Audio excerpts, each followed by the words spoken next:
നിങ്ങൾക്ക് വലിയ ലക്ഷ്യങ്ങളുണ്ടാകും, പക്ഷെ ഒരു ചെറിയ കാര്യം പോലും ചെയ്യാൻ തുടങ്ങുമ്പോൾ നിങ്ങൾ ഫോണും നോക്കി മടി പിടിച്ചിരിക്കാറുണ്ടോ? ശാസ്ത്രം പറയുന്നത് ഇത് നിങ്ങളുടെ മടിയല്ല, നിങ്ങളുടെ തലച്ചോറിന് പറ്റുന്ന ഒരു തരം താൽക്കാലിക തളർച്ചയാണ്.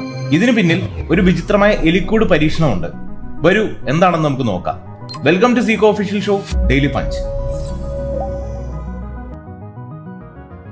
ഈ കഥ മനസ്സിലാക്കാൻ നമ്മൾ 1968 നടന്ന യൂണിവേഴ്സ് 25 എന്നൊരു വിചിത്രമായ ശാസ്ത്ര പരീക്ഷണം അറിയണം. ഒരു ശാസ്ത്രജ്ഞൻ എലികൾക്ക് വേണ്ടി ഒരു സ്വർഗം നിർമ്മിച്ചു. അവിടെ അവയ്ക്ക് ആവശ്യത്തിന് ഭക്ഷണവും വെള്ളവും സുഖ സൗകര്യങ്ങളും നൽകി. പിടിക്കാൻ ഒരു പൂച്ച പോലും ഇല്ലാത്ത അവസ്ഥ.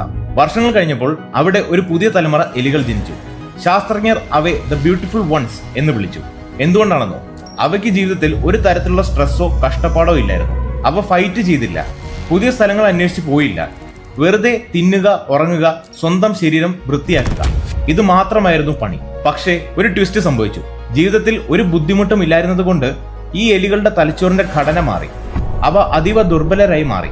പിന്നീട് ചെറിയൊരു സ്ട്രെസ് വന്നപ്പോൾ പോലും അതിനെ നേരിടാൻ കഴിയാതെ ആ എലിക്കൂട്ടം കൂട്ടത്തോടെ ചത്തൊടുങ്ങി വംശനാശം സംഭവിച്ചു. നമ്മുടെ ജീവിതത്തിലും ഇതേ കാര്യമാണ് സംഭവിക്കുന്നത്. സ്റ്റാൻഫോർഡ് യൂണിവേഴ്സിറ്റിയിലെ ന്യൂറോ സയന്റിസ്റ്റുമാർ പറയുന്നത് നമ്മുടെ തലച്ചോറിലെ ഡോപ്പമീൻ വർക്ക് ചെയ്യുന്നത് ഒരു പൂന്തോട്ടത്തിലെ ഊഞ്ഞാൽ പോലെയാണ്. ഇതിന്റെ ഒരു വശത്ത് സന്തോഷവും മറുവശത്ത് വേദനയുമാണ്. നമ്മൾ കഷ്ടപ്പെടാതെ റീൽസ് കാണുമ്പോഴോ ജങ്ക് ഫുഡ് കഴിക്കുമ്പോഴോ ഈ ഊഞ്ഞാൽ പെട്ടെന്ന് സന്തോഷത്തിന്റെ വശത്തേക്ക് ചെരിയും. നമുക്ക് ഇൻസ്റ്റന്റ് സുഖം കിട്ടും. പക്ഷേ തലച്ചോറിനൊരു നിയമമുണ്ട്. ഊഞ്ഞാൽ എത്രത്തോളം സന്തോഷത്തിലേക്ക് പോകുന്നോ അത് തിരിച്ചു വരുമ്പോൾ അത്രത്തോളം ഭാരത്തോടെ വേദനയുടെ വശത്തേക്ക് വീഴും. നിങ്ങൾ മണിക്കൂറുകളോളം റീൽസ് കണ്ട് ഫോൺ മാറ്റി വെക്കുമ്പോൾ പെട്ടെന്ന് ഒരുതരം ഡിപ്രഷനും സങ്കടവും തോന്നുന്നത് കൊണ്ടാണ്. ഈ സമയം നിങ്ങളുടെ മൈൻഡ് അതീവ ദുർബലമാകും. പിന്നീട് ഒരു ചെറിയ കാര്യം പഠിക്കാനോ ജോലി ചെയ്യാനോ ഇരിക്കുമ്പോൾ ഉണ്ടാകുന്ന കഷ്ടപ്പാട് താങ്ങാൻ നിങ്ങളുടെ ബ്രെയിനിന് കഴിയില്ല. ഉടനെ തലച്ചോറ് ഒരു പാർഷ്യൽ പാരാലിസിസ് അവസ്ഥയിലേക്ക് പോകും. അതായത് ഒന്നും ചെയ്യാൻ തോന്നാതെ നമ്മൾ വെറുതെ ഇരുന്നു പോകും. ചുരുക്കത്തിൽ മടി എന്നത് നിങ്ങളുടെ തെറ്റല്ല. കഷ്ടപ്പാടില്ലാതെ എപ്പോഴും വില കുറഞ്ഞ സന്തോഷങ്ങൾ തലച്ചോറിന് കൊടുക്കുമ്പോൾ സംഭവിക്കുന്ന ഒരു ബയോളജിക്കൽ ഗ്ലിച്ച് മാത്രമാണ്.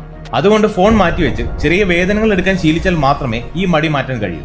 അപ്പോൾ ചോദ്യം ഇതാണ്: കഠിനമായി ജോലി ചെയ്യാൻ തുടങ്ങുമ്പോൾ നിങ്ങളുടെ ബ്രെയിൻ ഇങ്ങനെ എപ്പോഴെങ്കിലും ഫ്രീസായി പോകാറുണ്ടോ? നിങ്ങളുടെ അഭിപ്രായം താഴെ ഒറ്റ വാക്കിൽ കമന്റ് ചെയ്യും. അപ്പോൾ നെക്സ്റ്റ് വീഡിയോയിൽ കാണാം മറ്റൊരു ഡെയിലി പഞ്ചുമായി.